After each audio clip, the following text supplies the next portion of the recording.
Imagine this, 130-inch wide oil-coated pipe suddenly pulls you inside with the force of a lightning strike.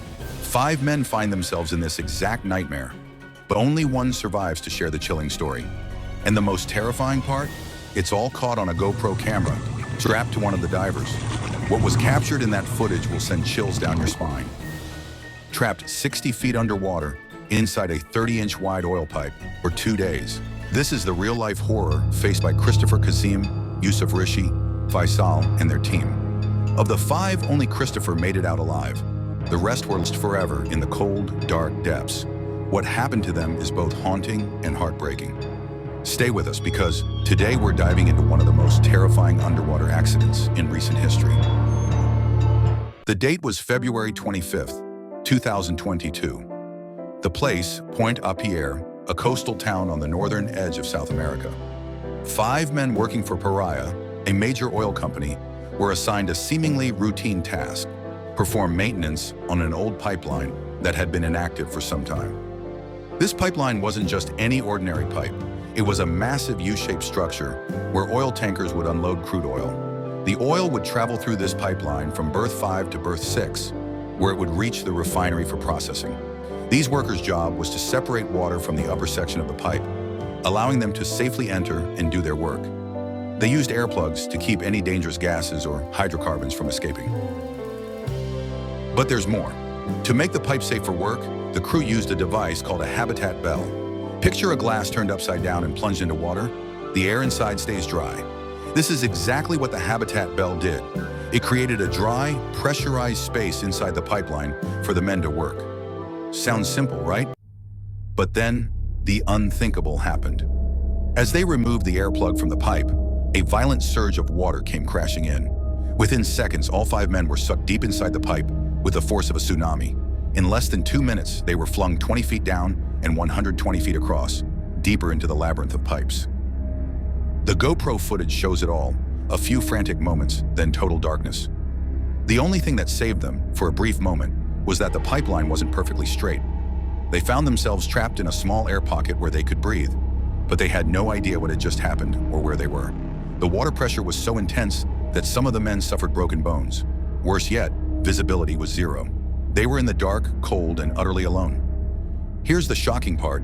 The very air they were breathing inside the pipe is what trapped them in the first place. You see, the pipe should have been filled with 1,200 barrels of crude oil, but it wasn't. Instead, it was filled with high-density air. When the air plug was removed, the high-density air mixed with the low-density air outside, creating a vacuum that sucked the water and the men inside. Their only chance of survival? Escape the same way they came in, back to berth 6. But with no light and no sense of direction, they couldn't tell which way was the right way.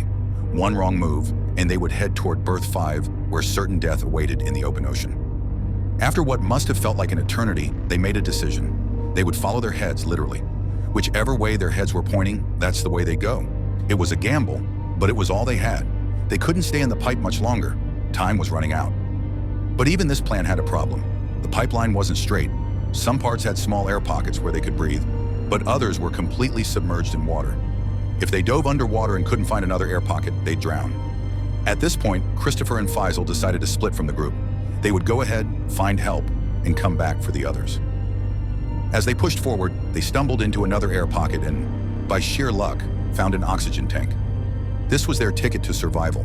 But in the darkness, they couldn't see how much air was left in the tank. And then, disaster struck again. As Christopher breathed through the tank's opening, crude oil spilled into his mouth. Crude oil, thick and black, burns like acid when it touches your eyes or skin. Faisal's oxygen had run out, and his broken bones were causing him unbearable pain. He couldn't go on, so Christopher had no choice but to continue alone. For 2 more hours, he fought against the dark, the cold, and the oil. And then his tank hit something, the bend in the pipe. It was a moment of hope and fear. The pipe could either lead to the exit at berth 6 or the sealed-off end of berth 5. If it was the wrong side, Christopher was as good as dead. Unable to float up through the water due to the lack of buoyancy, Christopher did the only thing he could. He started banging on the pipe. Rescue workers miraculously heard his desperate knocks. They lowered a chain into the pipe and pulled Christopher out, alive but barely. His first words, "My friends are still inside. They're alive. Help them." What happened next is as tragic as it is infuriating. The company delayed the rescue efforts, claiming they didn't have the proper equipment. Christopher was willing to go back down and save his friends, but they wouldn't let him. For 48 agonizing hours, the other 4 men remained trapped in the pipe, responding to the rescue workers' knocks, letting them know they were still alive. But no help came. Eventually, their air ran out, and they perished in the most excruciating way possible. It was corporate negligence that cost these men their lives. And what's worse, no one was held accountable. Paria, the company responsible, faced no real consequences. The families of the victims didn't even receive compensation, not a single dollar. So what do we take away from this? Sometimes it's not just the elements or the environment that's dangerous, it's the failure of the people in charge to act. The loss of these men wasn't just an accident, it was preventable. Thank you for watching. If you found this story important, please like and share this video so more people know the truth. And for more stories like this, subscribe and turn on notifications. Until next time, stay safe.